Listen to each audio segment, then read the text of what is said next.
السلام علیکم ورحمۃ اللہ۔ ریختہ چاند کے ناظرین، جیسے کہ آپ کو معلوم ہے ریختہ چاند کے پروگرام میں ایک پروگرام یہ بھی ہے بزم ادب۔ تو آج بزم ادب کے مہمان شاعر ہیں شارق رشید صاحب، جو کسی تعارف کے محتاج نہیں ہیں۔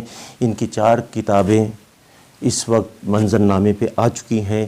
وہ اپنی کتابوں کا خود تعارف بھی کروا دیں گے اور کچھ ان سے کچھ ایسے سوالات کریں گے کہ دیکھیں اس وقت جو ہے اردو ادب اور خاص طور پہ کراچی کا اردو ادب کس مقام پہ ہے، اور کچھ بعض ایسے شعراء ہیں کہ جو مفلسی کا شکار ہیں اور شعر بہت اچھا کہتے ہیں اور ان کا کوئی پرسان حال نہیں ہے ان کے متعلق کیا ہونا چاہیے کیا نہیں ہونا چاہیے، کیونکہ مہنگائی اس قدر بڑھتی چلی جا رہی ہے اور ایک جو کاروباری شخص ہے وہ اپنے گھر کو نہیں چلا پاتا اور صحیح طریقے سے اخراجات نہیں پورے ہوتے، اور یہ شاعر جو ادیب ہے یہ کس طرح کرتے ہوں گے، کیا ہوتا ہوگا، یہ ہم جو ہے شارق رشید صاحب سے یہ سوال کرتے ہیں۔ اور یہ دونوں باتیں ہیں جو ان سے ہم عرض کریں گے کہ اس کے اوپر کوئی روشنی ڈالیں اور کوئی پرسان حال ہو ہمارے کراچی شہر میں، اور ہر شہر کے رہنے والے شاعر کا کوئی پرسان حال ہو۔ شارق بھائی، السلام علیکم ورحمۃ اللہ۔ آپ کے سوال کے 3 حصے ہیں۔ تو پہلے حصے میں آپ نے فرمایا کہ میں اپنی کتابوں کا تعارف پیش کروں۔ جی بالکل۔ تو میرا نام شارق رشید ہے، جیسا کہ آپ نے فرمایا، اور میری اب تک 4 کتابیں طبع ہو چکی ہیں۔ پچھلے تقریباً 40 سال سے میں شعر کہہ رہا ہوں، اور ترتیب یہ رکھی تھی کہ پہلے ہم، پھر نعت، پھر سلام و منقبت، پھر نظم، اور پھر آخر میں غزل کی کتاب۔ تو سب سے پہلے میری زاد رہے نجات کے نام سے حمدیہ مجموعہ اور مناجات کا مجموعہ شائع ہوا، پھر احسان مصطفیٰ کے نام سے ایک نعت کا مجموعہ شائع ہوا، پھر رہے بہشت کے نام سے ایک سلام اور مناقب کا مجموعہ شائع ہوا، پھر بہار آئے گی کے نام سے اب سے کچھ 6 مہینے پہلے نظموں کا مجموعہ شائع ہوا۔ جی ایک آخری کتاب ہے جو اس وقت طباعت کے، بلکہ طباعت تو ہو چکی ہے، اس وقت وہ بائنڈنگ کے مراحل میں ہے، اور اس کا نام ہے رنگ حیات، وہ غزلوں کا مجموعہ ہے۔ یہ تو میری کتابوں کا مختصر سا تعارف ہو گیا۔ آپ کا دوسرا سوال کا حصہ جو ہے وہ بہت اہم ہے کہ آج کل ادب کا منظرنامہ کیا ہے جی پاکستان میں، عوامی طور پہ اردو ادب کا کیا بالکل مقام ہے، اور کراچی شہر میں دیکھیے سوال کیوں ہم اس طرح سے لیں کہ دو اس کے پہلو ہیں۔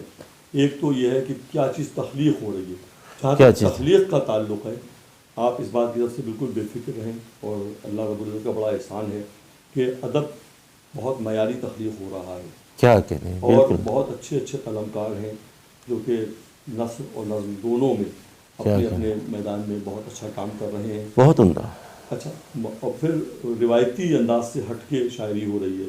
اب تو آپ دیکھیے کہ حمد میں، بالکل ایسے، نعت میں، ایون سلام میں، اور نظموں میں، خاص طور پر نظم میں تو بہت بڑا کینوس ہوتا ہے، کہنے کی آسانی ہوتی ہے، اور لیکن غزل میں بھی، غزل ایک زمانے میں صرف غزل جانا تک محدود تھی، اب وہ غزل زمانہ ہو گئی ہے۔ جی بالکل ایسے، شعراء حضرات نے اپنے ماحول کو، اپنے مسائل کو، اور اپنی تخیلات کو، اور ترقی کی طرف اپنے رجحانات کو منظوم کیا ہے، اور یہ ایک بہت بڑا کام ہے۔ اصل میں اہل علم جو ہوتے ہیں وہ بیسیکلی ان میں اور دیگر افراد میں یہی فرق ہوتا ہے کہ وہ، ان کی حیثیت ایک لیڈر والی ہوتی ہے، ڈائریکشن دینے والوں کی، اور ایگزیکیوٹرز دوسرے لوگ ہوتے ہیں جو کہ اس لیول پہ سوچ نہیں سکتے، لہٰذا سوچنے کا عمل ہے وہ مکمل طور پہ بڑے اپنے اعلیٰ پیمانے پہ ہو رہا ہے، بہت اعلیٰ تخلیقات ہو رہی ہیں، اور میں انفرادی طور پہ ناموں پہ نہیں جاؤں گا، لیکن آپ چاہے آج کے دور میں غزل کے میدان میں لے لیں، چاہے نظم میں لے لیں، چاہے حمد میں لے لیں، چاہے نعت میں لے لیں، چاہے سلام میں لے لیں، یقینی طور پہ آپ خود محسوس کریں گے کہ پچھلے 25 سال پہلے جو کچھ ہو رہا تھا اس سے بہتر اب ہو رہا ہے، اور اس سے آگے اور انشاءاللہ بہتر ہوگا انشاءاللہ۔ ایک پہلو تو یہ۔ دوسری بات یہ ہے کہ ادب کے حصے میں کہ پرفارمنس کا جہاں تک تعلق ہے، اس میں یہ ہے کہ جو ادب تخلیق، جو پرفارمنس ہے ادب کی، ہمارے یہاں مشاعرہ کہا جاتا ہے، اور انڈیا میں اس کو اور کچھ اور کہتے ہیں، کیا کہتے ہیں، کویتا، غزل کو کویتا کہتے ہیں اور مشاعرے کو میرے خیال سے مشاعرے ہی کہتے ہیں، مشاعرہ سم تھنگ، مشاعرے کہتے ہیں۔ اس میں یہ ہے کہ وہاں پہ آڈینس بہت ہوتی ہے، مطلب وہاں 10,000 لوگوں کا آنا معمولی بات ہے، کیا بالکل بڑے بڑے مشاعروں میں 1 لاکھ لوگ بھی آتے ہیں، لیکن شاید ادب کی تخلیق میں انڈیا کے شعراء جو ہیں وہ پاکستانی شعراء کے برابر نہیں ہیں، لیکن وہ اپنے گلے سے کام لے رہے ہیں، گلے سے لے رہے ہیں، اور چونکہ سامنے بہت بڑا مجمع موجود ہے، اس کو وہ لبھانے کے لیے ویسے ہی رنگین موضوعات لے کے آتے ہیں، پھر اپنے انداز سے لبھاتے ہیں اور پھر داد دیتے ہیں، مشہور ہو جاتے ہیں۔ اس کے مقابلے میں ہمارے پاکستان میں بڑے لیول کے مشاعرے بہت کم ہو رہے ہیں۔ بدنصیبی سے کراچی میں آج سے 25-30 سال پہلے اگر آپ جائیں تو بہت بڑے بڑے مشاعرے ہوتے تھے، خود میں نے مطلب سامع شریک ہوا ہوں میں کراچی کے بڑے بڑے مشاعروں میں۔ ہاں، اس وقت منظر ایوبی صاحب، فیض احمد فیض صاحب، ہمارے استاد اعجاز رحمانی صاحب وہ پڑھا کرتے تھے، اور یہ بڑے بڑے تھے، بڑے رونقیں تھیں۔ آہستہ آہستہ وہ بھی ختم ہو گئے، اب مشاعرے بہت ہی محدود پیمانے پہ ہو رہے ہیں ظاہر ہے، اور اس میں لوگ کم ہیں، لیکن تخلیق کا معیار بہت زیادہ اچھا ہے۔ اچھا، لیکن یہ کہ وہ پاکستانی شعراء کرام چاہے وہ کراچی کے ہوں چاہے دوسرے شہروں کے ہوں، ان میں بہت کم ایسے ہیں جو اپنے کلام کی بنیاد پہ داد نہیں لے رہے ہیں۔ جی بالکل، مطلب صرف گلے پہ داد لینے والے کم ہیں، زیادہ تر افراد وہ ہیں جو معیاری کلام پیش کر رہے ہیں اور انہیں سراہا جا رہا ہے۔ اچھا، اسی طرح طباعت کا جہاں تک تعلق ہے، وہ بھی یہ ہے کہ آپ دیکھیے کہ آج کل کتابیں چھپانا ایک بہت مشکل کام ہو گیا ہے، بہت مہنگی طباعت ہوتی ہے، تو اس کی وجہ سے بہت سے اچھے شعراء اکرام جنہوں نے بہت اچھا کلام کہا ہوا ہے وہ اپنے سینوں میں لیے بیٹھے ہوئے ہیں یا اپنے بیازوں میں دبائے رکھے بیٹھے ہوئے ہیں، اور وہ چھپا نہیں پا رہے ہیں۔ ایک ہمارا المیہ یہ ہے کہ ہم شاید اس شعر و ادب کے شوق کو اپنی نئی نسلوں کو منتقل نہیں کر پا رہے۔ اچھا، میرے خود ذاتی تجربے میں یہ بات ہے کہ بڑے اچھے شعراء اکرام کا انتقال ہوا، اور ان کے بعد ان کی اولاد کو اس کی قدر نہیں رہی، اور بعض اوقات کو بیازیں تک انہوں نے ردی میں دے دیں، اور بعد میں کسی نے توجہ دلائی کہ بھائی ہمیں دے دیں، ہم چھاپ دیتے ہیں، تو ڈھونڈتے رہے، ملی نہیں، تو ایسا بھی ہوا۔ تو بعد یہ تمام علمیات ہیں، اور اس میں یہ آپ کے دوسرے سوال کا جواب ہو گیا۔ تیسرے سوال پہ آپ آئے معاشی حالات۔ جی بالکل یہ بات آپ سمجھ لیجئے کہ آج سے 50 سال پہلے تو ایک تصور تھا کہ 50 سال یا اس سے بھی کچھ زیادہ عرصہ لے لیں آپ کے پری پارٹیشن میں 75 سال پہلے، کہ زیادہ تر جو شعراء اکرام تھے، اچھے شعراء اکرام، بڑے شعراء اکرام، وہ کہیں نہ کہیں جاگیردار تھے، تو ان کی پیسے آ رہے ہوتے تھے جاگیروں سے، انہیں معاش نہیں ہوتی تھی، کھانا پینا ان کا ہو جاتا تھا، وہ صرف ڈیووشن کے ساتھ ادب کی خدمت کر رہے ہوتے تھے۔ پھر تقسیم کا ایک عمل آیا اور اس میں لوگوں کو معاش کی طرف متوجہ ہونا پڑا، لہٰذا اب وہ جو کل وقتی شعراء اکرام تھے وہ جز وقتی شعراء اکرام ہو گئے، مطلب شاعری صرف شوق کی حد تک رہ گیا ان کا، یا ان کا ایک ٹیلنٹ تھا، ان کے اندر ایک ہنر تھا جس کا وہ اظہار کرتے ہیں یا کر رہے ہیں، لیکن شاعری اب پیسہ کمانے کی چیز نہیں رہی ہے، کسی کے لیے بھی شاعر نہیں رہی ہے۔ مطلب آج کے دور میں آپ بڑے سے بڑے شاعر کا بھی نام لے لیں تو عموماً مشاعرے جو وہ پڑھتے ہیں وہ بغیر کسی اعزازیے کے پڑھتے ہیں، اگر بہت زیادہ کہیں بہت لوگ کرتے ہیں تو یہ کرتے ہیں کہ وہ ان کو آنے اور جانے کے وہ کنوینس دے دیتے زیادہ سے زیادہ، بس اسے، اور جو کھانے وانے کا ہوتا ہے بس یہ سب کچھ ہوتا ہے، کھانے کا اہتمام ہوتا ہے، بس کچھ ایسے، کوئی مالی طور پہ مدد کہیں نہیں ہے یا بالکل نہ ہونے کے برابر ہے۔ تو اس لحاظ سے یہ ایک بڑا ایک اہم نقطہ آپ نے اٹھایا ہے، اور یہ میرے ذہن میں ایک بات کافی عرصے سے تھی جو میں آپ کے اس چینل کے توسط سے پیش کرنا چاہتا ہوں، ممکن ہے کسی جگہ جا کے کسی صاحب اقتدار کی گوشگزار ہو جائے۔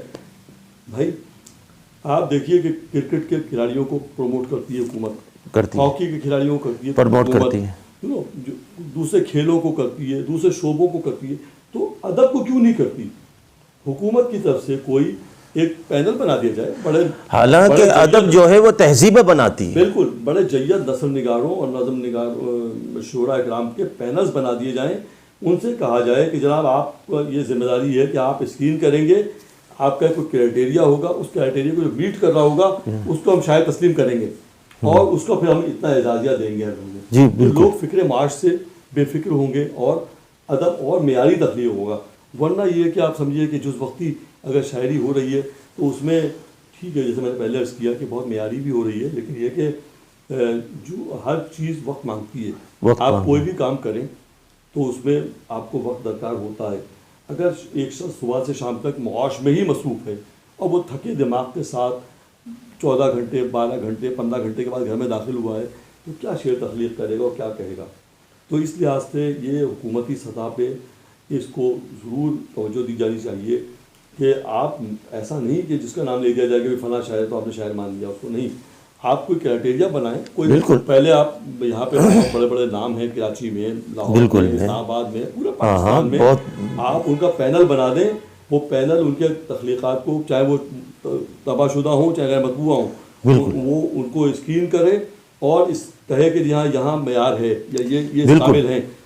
پھر آپ ایسے ان کو پھر ایک دوسرا ٹیسٹ دے دیں کہ جناب آپ انہیں پھر بدی بلائیں اور کہیں جی آپ کو ہم یہ مصرع یا مطلع یا جو بھی کچھ دے رہے ہیں اس پہ آپ کلام ردیف دے رہے ہیں یا قافیہ دے رہے ہیں، اس پہ آپ کیا کہتے ہیں اس کا ججمنٹ کر لیں. وہ دودھ کا دودھ پانی کا پانی ہو جائے گا، جس دیے میں جان ہوگی وہ دیا رہ جائے گا. جس دیے میں جان ہوگی وہ دیا رہ جائے گا. سرٹن لیول پہ پورے پاکستان لیول پہ اگر ہم 1000 اہل قلم کو حکومت کوئی اعزازیہ مقرر کر دے تو کوئی اتنی بڑی بات نہیں حکومت کے لیے. نہیں حکومت کے لیے کوئی اتنی بڑی بات نہیں. آپ دیکھیں اربوں خربوں کے بجٹس دوسری جگہوں پہ جا رہے ہیں. اچھا پھر ایک اور مسئلہ جو ہے وہ ہے رہائش کا.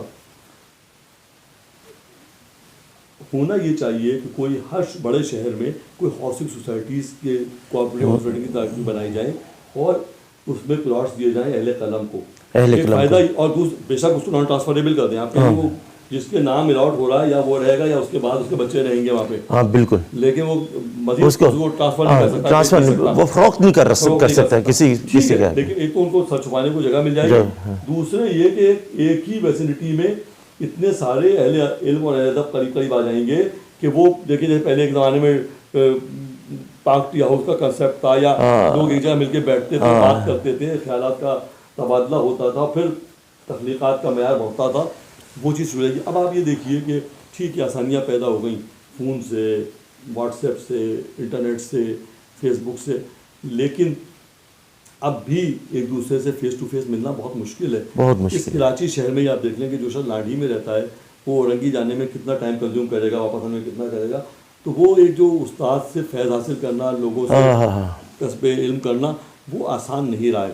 اس کے لیے ضروری یہ ہے کہ حکومت کوئی ایسی سوسائٹیز بنائے، بے شک پلاٹس دے یا اگر مکانات دے سکتی ہے تو اور بھی اچھی بات ہو جائے گی. اب ہماری حکومت کا تو موٹو یہ ہے کہ 50 لاکھ گھر دینے ہیں، تو آپ ٹھیک ہے دیکھیں کون بے گھر اہل قلم ہے انہیں دیں کسی ایک جگہ پہ، اور پھر اس طرح سے کمیونٹی کریٹ ہوگی. یہ بہت اچھی کریٹ ہوگی شارق بھائی، جگہ جگہ ہوگی. بہت اور آپ دیکھیے کہ یہ ملک کی ترقی میں ایسا نہیں ہے کہ صرف گل و بلبل کی بات کرتے ہیں شعراء بھائی، انقلابی شاعری ہوتی ہے اور بنیادیں رکھتے ہیں انقلاب کی. اور یہ معاشیات کا معاملہ ہو یا کسی کو کچھ کام کرنا ہو، کوئی اچھا کام کرنا ہو، اس میں شاعر آگے بڑھ چڑھ کر کام کرتے ہیں. اور آپ دیکھیں تحریک پاکستان دیکھ لیں، شاعروں نے کس طرح کام کیا. اور پھر دیکھیں ہمارا پاکستان جو ہے ایک شاعر کا خواب ہے. اس خواب کو حقیقت میں پھر تعبیر کیا گیا، اس پہ پھر محنت کی گئی. بھائی دیکھیں پاکستان کا آغاز ایک شاعر سے ہوتا ہے.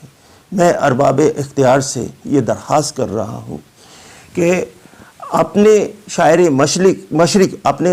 مشرق علامہ اقبال صاحب کی لاج رکھتے ہوئے کہ یہ ایک شاعر نے خواب دیکھا تھا اور جو حقیقی شاعر ہے اس پہ آپ توجہ دیں. جیسے کہ انہوں نے تجویز دی کہ ایک طرح مصرع دیں، اس کے بعد آپ اس کو آزما لیں کہ شاعر ہے یا نہیں، یا اس کا آپ بایو ڈیٹا نکال لیں کہ شاعر ہے کہ نہیں. اس کے لیے آپ کچھ کریں. ارباب اختیار سے میں عرض کر رہا ہوں، ریختہ چاند کی جانب سے، شارق رشید صاحب کی جانب سے، کہ آپ دیکھیں غفلت کی نیند سوئے. ہم آپ سے کیا کہیں، کیا شکایت کریں. یہاں جو کاروباری شخص ہے کوئی آج وہ رو رہا ہے، اور شاعر تو پھر جو ہے بیچارے کو کچھ نہیں ملتا. وہ آپ کو خوبصورت الفاظ دیتا ہے اور تسبیح کے دانوں کی طرح پرو کے دیتا ہے. آپ کو ایک اچھے خواب دیتا ہے جس کی تعبیر پھر اس کے بعد آپ کرتے ہیں. آپ کو کیا کچھ نہیں دیتا. آپ کو جینے کا ایک انداز، ایک وہ ایک خوش رہنے کا انداز، ایک دل لگنے کا انداز، دل لبھانے کا انداز، اگر شاعری نہ ہو آپ کی زندگیوں میں، ہماری زندگیوں میں، تو آپ کی زندگی جو ہے بے مزہ ہو جاتی ہے. تو آپ کو کیا کچھ نہیں شاعر دیتا. تو حکمرانوں سے درخواست ہے، نام لو تو ہمارے وزیر اعظم عمران خان صاحب اور جو ارباب اختیار ہیں ان سے درخواست کرتے ہیں ہم کہ خدا را شارق رشید بھائی کی بات پہ غور فرمائیں، تجویز پہ غور فرمائیں، اور کیا کہتے کہ شعراء کرام کا اکرام کریں. پھر انشاءاللہ اگلے ہفتے آپ سے ملاقات ہوگی. آپ کا میزبان چاند علی.